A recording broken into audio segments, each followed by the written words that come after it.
Welcome back to Askewed Reviews. And today I was very lucky as I was able to get a private screening of a film I really wanted to check out. And the movie that I was able to watch is The Well. It puts the lotion on its skin. Just kidding, that's a completely different film. Now, with The Well, this is a 2024 film that some people might have access to watching currently, but if not, it'll definitely be out soon. This is a movie that was directed and co-written by Federico Zampaglione.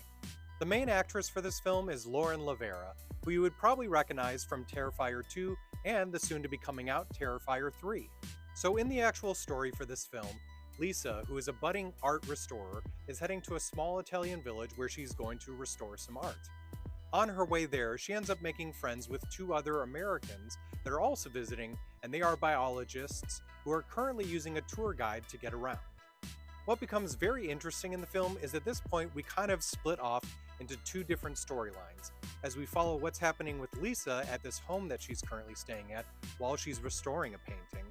And then at the same time, we also get a storyline involving the two other Americans and their guide, as they've actually been kidnapped by this big mongoloid of a man who has imprisoned them in these actual jail cells in a hidden area.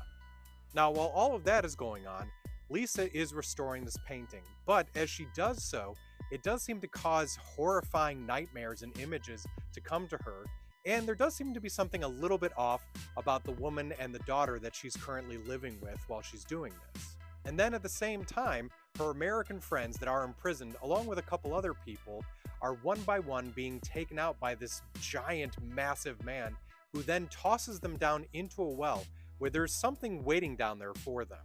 So when it came to this film, I really enjoyed it. There was a very interesting story to it.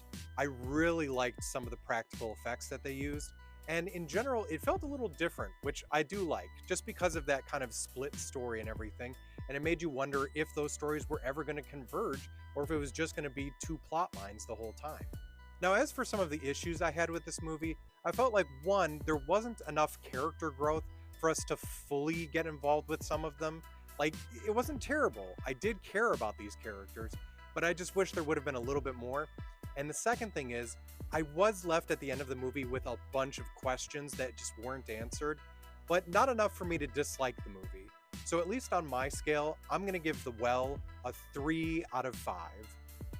I just realized I totally forgot to mention this as well. If you're really big into gory, visceral, just bloody stuff, they do a very good job in this film as well with that. So if you can get a chance to watch the movie The Well, definitely do so. I thoroughly enjoyed this one, and I think you will too. I hope you enjoyed this episode of Askewed Reviews. If there's any movies you'd like me to review, feel free to mention them in the comments.